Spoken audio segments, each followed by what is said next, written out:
Hello students, आज हम बात करेंगे राजस्थान के बारे में। हम राजस्थान प्रदेश के प्रमुख राजपूत वंश, जिसमें हम सबसे पहले गुहिल वंश के बारे में जानेंगे। लेकिन उससे पहले हम थोड़ा सा राजस्थान के बारे में जानते हैं। तो एक शिलालेख है हमारे पास, बसंतगढ़ का शिलालेख। बसंतगढ़ शिलालेख वर्तमान सिरोही में स्थित है, जिसमें हमें राजस्थान का नाम राजस्थानादित्य पता चलता है। ठीक है, यह शिलालेख चावड़ा वंश से संबंधित है। कौन से वंश से संबंधित है? चावड़ा वंश से। और चावड़ों का सबसे प्राचीन राज्य कौन सा है? भीनमाल। कौन सा है? भीनमाल। ठीक है। राजस्थान को 19वीं शताब्दी यानी कि 1800 ईस्वी में मौखिक रूप से राजपूताना नाम किसने दिया था? जॉर्ज थॉमस ने दिया था। 1805 ईस्वी में विलियम फ्रैंकलिन ने अपनी पुस्तक military members of mister George Thomas में राजपूताना शब्द का प्रयोग किया था। ठीक है, किसने किया था? सबसे पहले राजपूताना शब्द का प्रयोग किसने किया था? मैंने आपको स्टार्टिंग में बताया था, राजपूताना शब्द का प्रयोग सबसे पहले जॉर्ज थॉमस ने किया था। ठीक है, अब मैं आपको यहाँ बताऊँ तो मैं आपको यहाँ पे सीखवाल की बुक कवर करवा रही हूँ, जो राजस्थान हिस्ट्री के लिए काफ़ी अच्छी बुक है। राजस्थान का पूरा नॉलेज इस बुक में मिल जाता है, जो आपके कंपटीशन एग्ज़ाम में बहुत हेल्प करेगा। तो यहाँ पे 19वीं शताब्दी का प्रथम इतिहासकार कौन था? Colonel James Tod. राजस्थान का इतिहास लेखन का पितामह था, जिसने राजपूताना भूभाग के लिए सर्वप्रथम रायथान, रजवाड़ा और राजस्थान शब्द का प्रयोग किया था। किसने किया था सबसे पहले? रायथान, रजवाड़ा और राजस्थान शब्द का प्रयोग कर्नल जेम्स टॉड ने किया था। ठीक है, और इन शब्द का प्रयोग करते हुए राजस्थान की जो सामंतवादी, जमींदारी, जागीरदारी और फ्यूडलिज्म व्यवस्था के बारे में अपनी पुस्तक, कौन सी बुक थी इनकी? Annals and antiquities of Rajasthan और the central and western Rajput states of India, इसमें इन्होंने राजस्थान के बारे में लिखा। राजस्थान के पूर्ववर्ती शेखावाटी क्षेत्र का पहला इतिहास भी किसने लिखा था? कर्नल जेम्स टॉड ने लिखा था। कर्नल जेम्स टॉड ने अपना यात्रा वृत्तांत ट्रेवल्स इन वेस्टर्न इंडिया पुस्तक, जो विलियम हंटर ब्लेयर है उनको समर्पित की थी, उसमें लिखा था राजस्थान लगभग 321 से 184 ईस्वी तक मौर्य साम्राज्य का हिस्सा था। तो राजपूतों का उदय कौन सी शताब्दी में माना जाता है? 6ठी शताब्दी में माना जाता है। ठीक है, राजस्थान में गुज्जर जाति राजा महाराजाओं के बच्चों को दूध पिलाने के लिए जानी जाती थी, और राजपूत राज्य का विभाजन करने वाले प्रांतों को क्या नाम दिया गया था? भुक्ति नाम दिया गया था। और राजपूत जो प्रशासन है उसमें खजाने के अधिकारी को क्या कहा जाता था? भंडारिक। अब हम बात करेंगे राजपूतों की उत्पत्ति संबंधी तथ्य के बारे में। तो इसमें सबसे पहले हम बात करते हैं चंद बरदाई जो हैं, इनकी पुस्तक पृथ्वीराज रासो के अनुसार 4 राजपूत, परमार, प्रतिहार, चौहान और चालुक्य, इनकी उत्पत्ति आबू पर्वत पर वशिष्ठ जी के द्वारा किए गए यज्ञ से हुई थी। अतः इन राजपूतों को अग्निवंशी कहा जाता है। कवि चंद बरदाई ने 36 राजपूत राजवंशों की सूची दी है। ठीक है, उसके बाद आते हैं नयन चंद्र सूरी। इनके अनुसार राजपूतों की उत्पत्ति सूर्य से हुई है, अतः राजपूतों को सूर्यवंशी कहा है। Doctor VA. स्मिथ ने राजपूतों को हूणों की संतान बताया है। सी.वी. वैद्य के अनुसार राजपूतों की उत्पत्ति विशुद्ध भारतीयों से हुई है। कर्नल जेम्स टॉड, इनके अनुसार राजपूतों की उत्पत्ति विदेशी जाति, शक, हूण, कुषाण, इन सभी का क्या है? सहमिश्रण है। और गौरीशंकर हरिश्चंद्र ओझा जो हैं, उनके अनुसार राजपूत वैदिक आर्यों की संतान है। जो ब्रोच गुज्जर नाम के एक ताम्रपत्र के आधार पर राजपूतों को यूची जाति का वंशज मानते हुए इनका संबंध कुषाण जाति से, कनिंघम से जोड़ा है। और डॉक्टर भंडारकर, इनके अनुसार राजपूतों की उत्पत्ति विदेशी ब्राह्मण से हुई है। ठीक है, ये हमने कुछ राजस्थान के बारे में, कुछ राजवंश के बारे में हमने हल्की जानकारी ली है, बेसिक सी, जो इम्पोर्टेंट है। अब हम देखेंगे मुख्य राजपूत वंश गुहिल वंश के बारे में। गुहिल वंश जो है वह मेवाड़ का वंश था। राजस्थान के सिसोदिया राजपूत मूल रूप से गुजरात राज्य के प्रवासी थे। मेवाड़ रियासत राजस्थान की सबसे प्राचीन रियासत है। इसे मेदपाट, प्रागवाट और शिवी जनपद, इन नामों से भी जाना जाता है। मेवाड़ का गुहिल वंशी राजघराना शिवजी यानी कि एकलिंग जी का उपासक था। इसी कारण मेवाड़ के शासक क्या कहलाए थे? स्वयं को एकलिंग जी के दीवान मानते हैं। ठीक है, गुहिल वंश की कुल देवी बाण माता है। मेवाड़ के महाराणा राजधानी छोड़ने से पहले एकलिंग जी से स्वीकृति लेते थे। उसे क्या कहा जाता था? आसका। यहाँ के महाराणा हिंदुआ सूरज कहलाते हैं क्योंकि वो स्वयं को सूर्यवंशी मानते हैं। गोहिल वंश का राजध्वज उगता सूरज एवं धनुष बाण अंकित है। तो राजकाव्य जो दृढ़ राखे धर्म को तिड़ी राखे करतार, यानी कि मेवाड़ में 1877 में महाराणा के कोट का नाम बदलकर इजलास खास कर दिया गया था। तो मेवाड़ रियासत के सामंत उमराव कहलाते थे। ठीक है, ये हमने गोहिल वंश के बारे में थोड़ी जानकारी ली। अब हम देखते हैं इसकी स्थापना किसने की थी? गुहिलादित्य ने की थी गोहिल वंश की स्थापना, जिसने नागदा को अपनी राजधानी बनाई, यानी कि इसकी प्रथम राजधानी क्या थी मेवाड़ की? नागदा। ठीक है, बप्पा रावल बाद में इनके बारे में हम देखते हैं। इनका मूल नाम क्या था? मालभोज या फिर कालभोज था। यह हारित ऋषि का शिष्य था और उनकी गाय चराता था। हारित ऋषि इन्हें बप्पा रावल की उपाधि दी थी। उन्हीं के आशीर्वाद से 734 ईस्वी यानी कि 8वीं शताब्दी में बप्पा रावल ने चित्तौड़गढ़ के राजा मान मोरी को हराकर मेवाड़ में गुहिल साम्राज्य की नींव रखी। अतः इसे गुहिल साम्राज्य का क्या माना जाता है? वास्तविक संस्थापक माना जाता है। बप्पा के मेवाड़ के सर्वप्रथम सोने के सिक्के चलाए थे और अपने इष्ट कुल देवता एकलिंग जी जो हैं उनका मंदिर कैलाशपुरी गांव में बनवाया। बप्पा रावल की समाधि कहाँ पर है? नागद्रा में है। अल्लट या आलूराव के बारे में देखें तो इसने हूण राजकुमारी हरिया देवी से शादी की थी और सर्वप्रथम आहड़ को अपनी राजधानी बनाया। इन्होंने मेवाड़ में सर्वप्रथम नौकरशाही, जिस दिन से नौकरशाही अंदाज में जीने लगे थे, उसको लागू किया, जो वर्तमान में भी चल रहा है। इतिहासकार ओझा के अनुसार मेवाड़ के शासक जो आलट थे उन्होंने प्रतिहार वंश के देवपाल को मारा था। ठीक है, अब बात करेंगे रणसिंह की। इसके शासनकाल में गोहिल वंश 2 भागों में बट गया था। एक था रावल शाखा, जो रणसिंह के पुत्र क्षेम सिंह ने रावल शाखा का निर्माण कर चित्तौड़ पर शासन किया, और दूसरे थे राणा शाखा।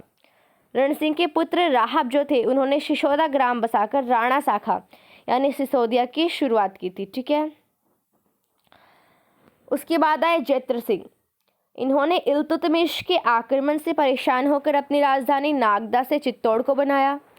जैत्र सिंह ने भूताला के युद्ध जो राजसमंद में हुआ था 1227 ईस्वी में, डॉक्टर गोपीनाथ शर्मा बोलते हैं कि ये युद्ध 1221 से 29 के बीच में हुआ माना जाता है, इल्तुतमिश को पराजित किया था। ठीक है, इसकी जानकारी जयसिंह सूरीकृत हमीर मद मर्दन से मिलती है। जैत्र सिंह मेवाड़ का एकमात्र ऐसा शासक था जिसने दिल्ली के 6 सुल्तानों का शासन देखा था। ठीक है, अब बात करेंगे समर सिंह की। इसके शासनकाल में उसके पुत्र कुंभकर्ण ने नेपाल में गोहिल वंश की स्थापना की और दूसरे पुत्र रतन सिंह ने चित्तौड़ पर शासन किया था। अब देखते हैं रतन सिंह के बारे में। यह रावल शाखा का अंतिम शासक था। ठीक है, इसने समकालीन दिल्ली सुल्तान अलाउद्दीन खिलजी ने साम्राज्यवादी नीति के तहत चित्तौड़ पर 1303 में आक्रमण किया था। इस युद्ध में 26 अगस्त 1303 ईस्वी को रतन सिंह गौरा, पद्मिनी के चाचा जो थे, बादल पद्मिनी के भाई थे, लड़ते हुए मारे गए थे, और केसरिया तथा महारानी पद्मिनी व नागमती जो रतन सिंह की पत्नियां थी, उन्होंने 1600 महिलाओं के साथ जौहर किया था। यहाँ पर थोड़ा मिसप्रिंट हुआ है, 1600 नहीं 16,000 क्षत्राणी महिलाओं के साथ जौहर किया था। यह चित्तौड़ का प्रथम व राजस्थान का सबसे बड़ा शाखा है और क्रमशः राजस्थान का दूसरा शाखा था। इस युद्ध का सजीव चित्रण अमीर खुसरो ने किया क्योंकि यह कवि खिलजी के साथ था। अलाउद्दीन खिलजी ने चित्तौड़ का नाम अपने पुत्र खिज्र खां के नाम पर खिजराबाद रखा और वहाँ शासक अपने पुत्र खिज्र खान को बनाया। 1540 ईस्वी में शेर शाह सूरी के काल में मलिक मोहम्मद जायसी ने